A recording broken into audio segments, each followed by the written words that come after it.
Slayer Panda asked in chat again, or in the Discord, when I like this question because it's very theory, right? When should dice be rolled?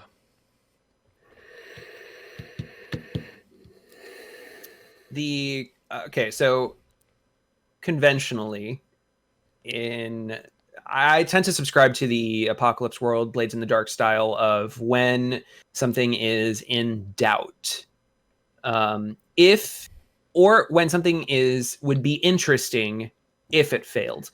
If it's something that does not require, or that if a character succeeding and or failing does not bring an interesting story element, regardless of what happens, a success or a failure, then don't roll. Tell them it happens or it doesn't happen. But if you're like, I could see really interesting things happening either way, please roll for this, and then let's see which one gets to happen. To play devil's advocate, doesn't that put you in charge of deciding what is interesting and what isn't? No, the team can. Here's where I have a dissenting opinion on that. I think mostly that's a really good way of doing things, but I do think that another reason to roll dice that's worth considering or adding to that is when you want to reveal something about your character or the characters or the world. So it might not be important or interesting whether I succeed or fail at when my character goes up and sings karaoke at the bar where we're going to be meeting the Johnson to pick up the illegal job. Yeah.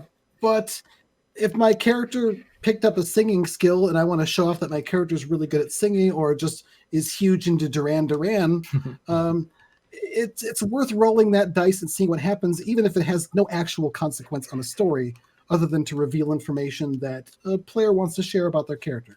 I think it's a really good point. And I want to say, like, those are times when that's player-led rolling, right? Where it's like, I have something on my character sheet that my GM will never think to ask me about because no one ever gets this skill. But I took 7 ranks in it, so damn it, I'm rolling for it. Exactly. So, yeah, maybe when failure would be interesting or when the player wants to roll.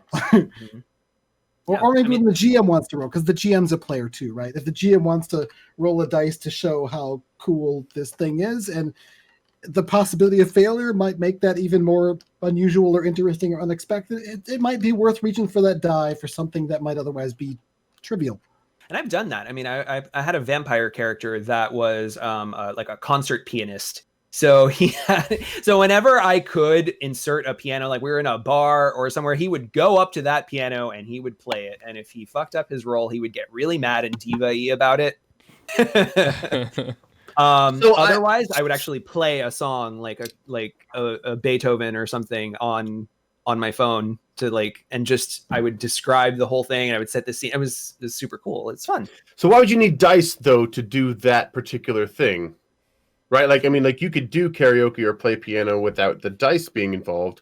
Not that like you shouldn't, but like there's often Cliff does this a lot in our games where there's something that actually you should be mechanically rolling dice for, but he will waive the dice because it's more interesting to let it happen the way that we're describing or the way we want it to happen, right? So for example, we have a mind net spell that we use on our team to keep us in communication all the time.